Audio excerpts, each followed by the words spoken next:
Feel me? Like, if I could go back, I'll go back.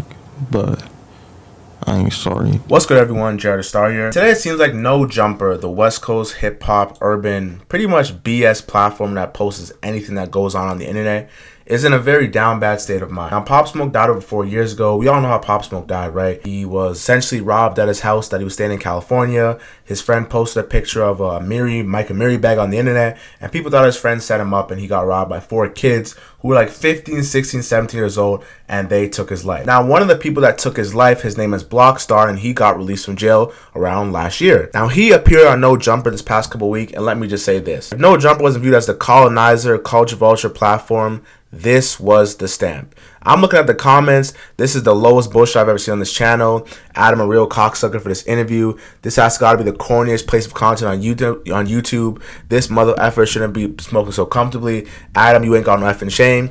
And serves you right. Now, Adam22, me personally, I have nothing against him, but I gotta call a spade a spade. When you see him having all these gang members, having people fight on the show for it to come late and get money, that's culture vulture activity. And literally the root definition of a culture vulture is someone who feeds off the dead. Now, we've seen rappers who are alleged murderers, the King Vons, do interviews, but we've never seen a kid who had no credibility regardless of whatever he did before kill a big time rapper, then go on a platform and talk about it. And he was the most non-remorseful, braggadocious, yeah, I did that, so what, it's in the past, I can't move past it, I'm 21, I'm grown. He rapped about it. It was just a sickness that I heard. You feel bad about the situation. You don't want to glamorize the situation, but at the same time, when it comes to the gangbanging shit, people use any little bit of weakness to put pressure on you and to try to, like, you know, use it to like grandstand and shit on you.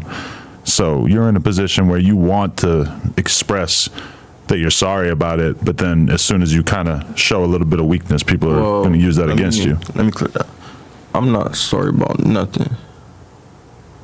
No, it should never happen, but I ain't sorry. Feel me? Like, if I could go back, I'll go back, but I ain't sorry. Like, niggas die every day. Like, he was rapping about it, all type of shit. So I ain't sorry about it, but you know, I send my condolences to the family. This child or kid or man, whoever you want to call right here, is the definition of a lost soul, aka crash out.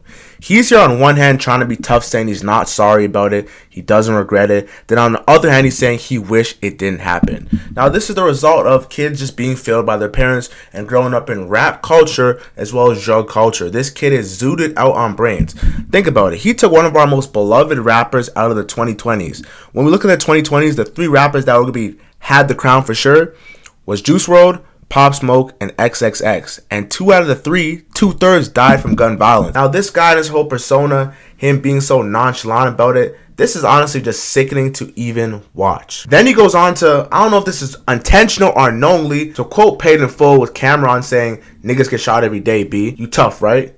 You gonna be alright, right?" Although I hate this young man's demeanor and what he actually did to Pop Smoke, there's one thing that he said that is very true. He was rapping about killing people and sliding on ops, which is very common subject matter when it comes to rap music. Now, I was thinking about the King Vons, the G Herbos, the FBG Ducks, the Lil Durk, the Reese Money 300s. Our favorite Chicago rappers rap about killing people, but if something were to happen to them, we would be hurt. However, it's a bit different when the person who's actually rapping about it gets killed because they're the celebrity. They have fandom. They have people that love them. Now, it's like when Jay-Z said, "If I shoot you, you brainless, but if you shoot me, you famous." Because if a random person kills you, they're all of a sudden known. This Blockstar individual, this hood booger kid from California who was 50 when he killed Pop Smoke, he even said in the interview, he didn't even know who Pop Smoke was. He thought he was a model. There was a bag that had the Marys on it that had the address as well. Or were you guys fans of Pop Smoke at the time? Like, to be keeping up with his page? And like, was it through Mike D's page or Pop Smoke that the logo got dropped? I didn't know him at all. I didn't know of him. I probably seen one picture of him before and like, I thought he was a model. I was like, well, you got a good modeling career going on.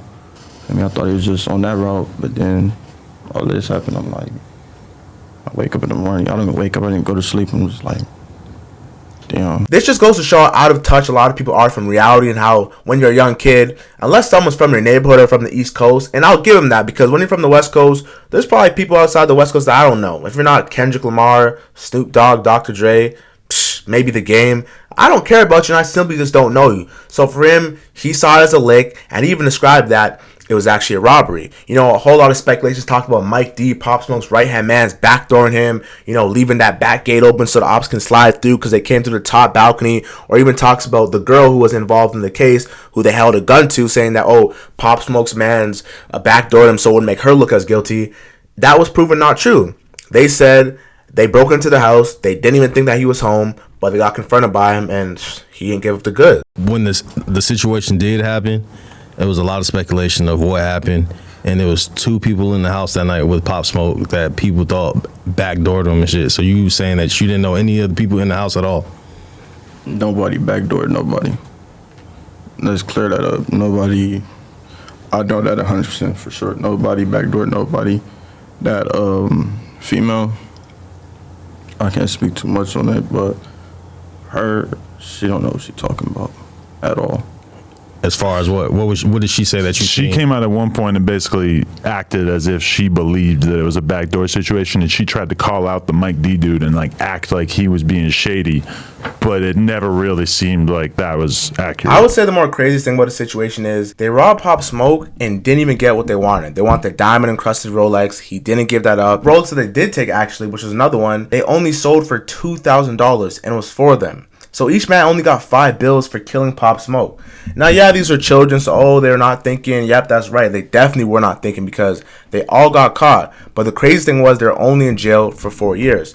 Now, Adam22 does have to take some responsibility here, because he's given the light to someone that deserves no attention at all. Having this conversation so that people could really like understand what goes through the mind of somebody who's capable of doing something like that. I think if you watch the interview, it's pretty obvious that I wasn't glamorizing it, and that I was trying to have, you know, the tough conversation with him that I thought this situation warranted. I also think that like a lot of people seem to think that I'm the first person who's ever interviewed a killer, which is completely not true. You know, all kinds of people come to mind, but let's just go with the obvious example, Terrence Gangster Williams, who I had on, and like everybody else in the podcasting world has had on. He says that he's killed over 40 people. And I haven't seen like even one single person say that I shouldn't be interviewing him. And I think the reason why is pretty obvious. Pop Smoke, famous rapper, beloved. Pop Smoke came in 2019 with Welcome to the Party. Pop Smoke had the wave. Like, when I think about Pop Smoke, I think about that one video of him in the studio when they're playing Christian Dior, and his homies realize, like, damn, we really making out the hood with this one. And his homies just getting so lit with him. He's out touring. He was in Paris for Fashion Week. And that's why I will even give the guy a blind when he says, like, oh, I thought he was a model. Because, yo, Pop Smoke, no glazing shit. We was putting that shit on. So you see him in Paris. You'll see him in New York. Even though he's from New York, but you'll see him in other places like London. And he had, like, a super cult audience. And I feel like Pop Smoke was one of the more original artists of our generation. He was like a second coming of 50 Cent, where he had like a grungy song for the gangsters saying like, yo, I'll make that tough shit, don't play with me. But he also had that lullaby, what you know about love, all these type of like nice singing ass songs for the women. And he just had a very cult audience. And I don't want to say that Pop Smoke wouldn't have been this big, because he would have been this big dead or alive. And the fact that he's being dead and this guy's getting all his press run technically does add more light to the situation. But this is not the light that we needed, man. Pop Smoke died a couple years ago. I don't want to say we've gotten over it, but we've gotten accustomed to the feeling of Pop Smoke not being here. And you're just giving a man attention that doesn't deserve any attention whatsoever.